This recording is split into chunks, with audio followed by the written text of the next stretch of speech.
Muy buenas televidentes, radioescuchas e internautas de la aldea global, Ecomundo, Ojalá 4RD.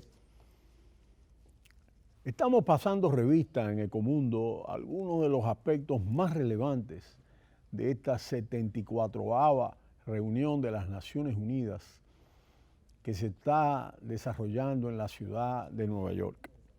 Y justamente esta semana se dio inicio con la llamada Cumbre de Acción Climática de las Naciones Unidas. El llamamiento del secretario general de la ONU, Antonio Guterres, para que los gobernantes presenten en la Cumbre de Acción Climática que se celebró el pasado lunes en New York, acciones concretas en lugar de meros discursos, ha sido un grito enérgico para movilizar a los estados.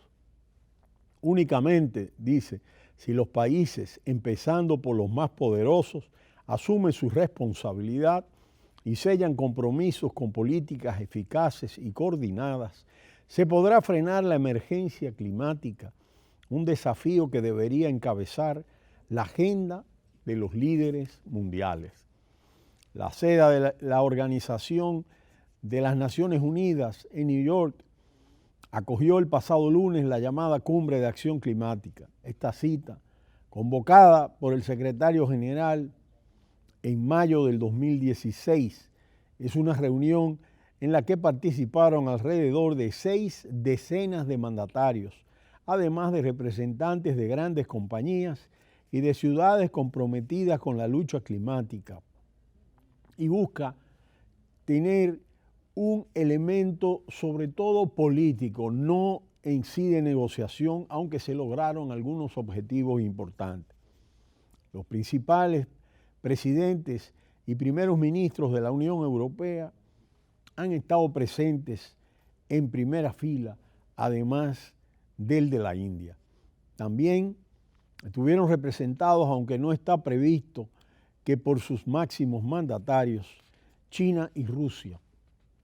Guterres ha dejado claro que en esta cita solo podían intervenir aquellos estados dispuestos a presentar propuestas concretas contra el cambio climático. Ni Brasil ni Estados Unidos, que coqueteaban con el entusiasmo y el escepticismo climático frente a las pruebas científicas, estarán. Y aunque el presidente Donald Trump anunció que no asistiría a la cumbre, sin embargo entró por sorpresa a la cumbre y escuchó el discurso del mandatario de la India y el discurso de la líder alemana, la canciller alemana. Bajo los auspicios de las Naciones Unidas, los estados concertaron en 1992 un convenio marco en el que se abogaba por estabilizar la concentración de gases de efecto invernadero en la atmósfera a un nivel que no produjera interferencias peligrosas en el planeta.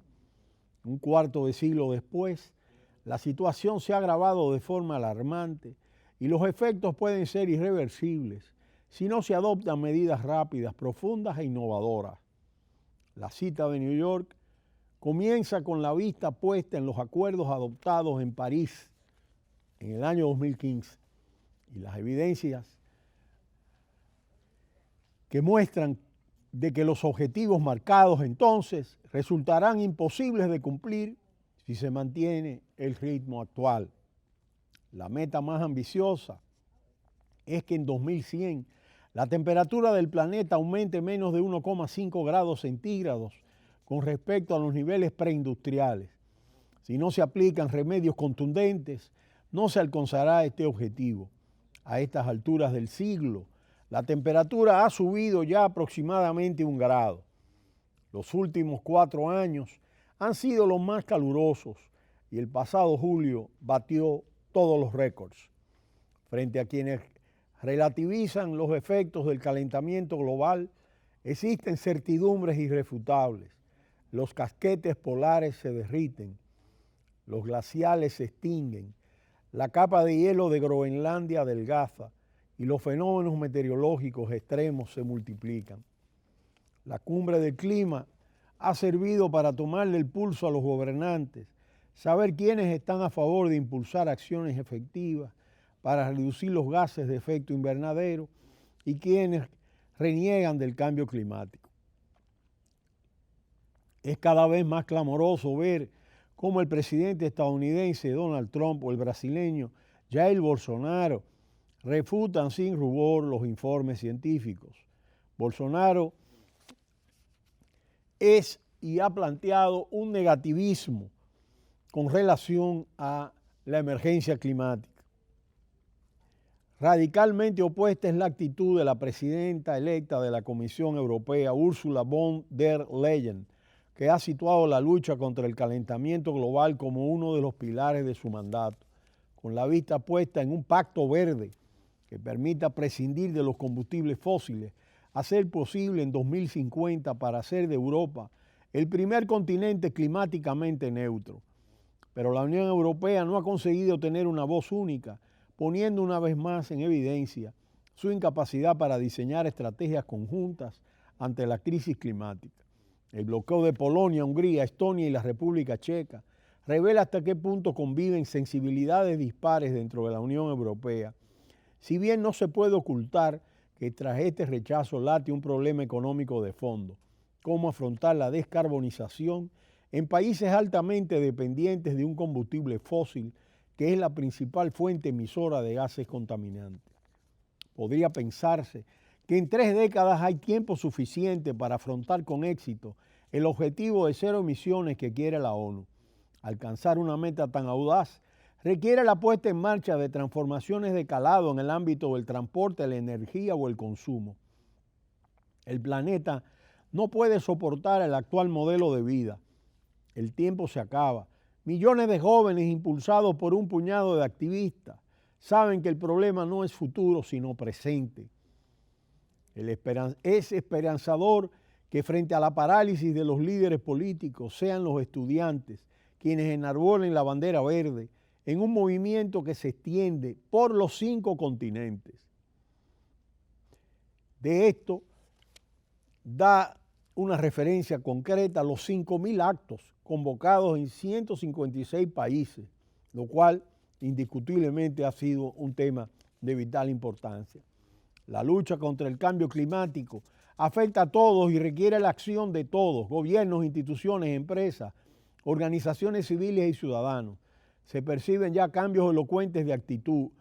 Alemania se propone reducir un 55% las emisiones de CO2 con una inversión de 54.000 millones. Por su parte, Amazon ha prometido alcanzar 0 emisiones en 2040, 10 años antes del plazo fijado en París. Las grandes corporaciones empiezan a comprender la urgencia de aliarse con la causa del medio ambiente. Solo con acciones sostenibles será posible alterar el rumbo de colisión y evitar la deriva destructiva de un planeta extremadamente vulnerable. La cumbre parte de una premisa: los esfuerzos de los países para que el calentamiento global se quede dentro de unos límites asumibles no son suficientes. Y para la ONU, este es el momento para que los gobernantes pongan sobre la mesa planes más duros alineados con las recomendaciones y advertencias que se lanzan desde el mundo científico. El Acuerdo de París, firmado en el año 2015, establece que todos los países que estén en el pacto, sean desarrollados o en vías de desarrollo, deben presentar planes de recorte de sus emisiones de efecto invernadero para que sea posible frenar el aumento de las temperaturas. El objetivo es que la suma de todos esos planes nacionales, de los casi 200 firmantes, permita que el incremento medio de la temperatura del planeta no supere durante este siglo los 2 grados centígrados respecto a los niveles preindustriales y en la medida de lo posible se quede por debajo de 1,5 grados centígrados. El problema es que los planes que se han presentado, ya los firmantes del pacto, llevarán a un aumento de más de 3 grados, lo cual es verdaderamente dramático, lo que supondrá un grave impacto sobre el ser humano y la naturaleza, según advierten los informes de la Comisión de Cambio Climático del Panel Internacional de Expertos que asesoran a la ONU. El Acuerdo de París establece que cada 5 años los países deben revisar al alza sus planes de recorte de emisiones para romper esta brecha entre lo que se debe hacer y lo que se está previsto. La primera revisión es en 2020 y Guterres, el secretario general de las Naciones Unidas, ha pedido a los países que participan en la cumbre que anuncien o presenten sus revisiones ya. El secretario general de la ONU ha asumido la meta más ambiciosa de París, la del 1,5, y ha retado a los estados a que asuman 4 compromisos muy concretos para lograr ese objetivo: que no se construyan nuevas centrales de plantas fósiles a partir de 2020, que acaben con los subsidios a los combustibles fósiles, que frenan la expansión de las renovables, que sus planes para 2030 planeen un recorte del 45% de las emisiones respecto a la de 2010 y que en 2050 logren la neutralidad del carbono, que el expulsado a la atmósfera sea igual al capturado, por ejemplo, a través de los bosques. En el encuentro han participado alrededor de 65 mandatarios, la mayoría presidentes y primeros ministros. La Unión Europea es la que cuenta con una representación más potente. De acuerdo a la agenda provisional, han participado 16 jefes de Estado europeos, entre los que figuran en primera plana Angela Merkel, Emmanuel Macron, Giuseppe Conte, Pedro Sánchez y también Boris Johnson. Sin embargo, la Unión Europea, que siempre habla con voz única en las negociaciones climáticas y medioambientales, como hemos comentado, no ha podido llevar un plan concreto a la cumbre. Sin embargo, es destacable la postura de la canciller alemana Angela Merkel, sobre todo cuando su país ha presentado un programa sumamente ambicioso con relación a la lucha contra el cambio climático. Pero será hasta mañana cuando volveremos en Ecomundo, ojalá 4RD.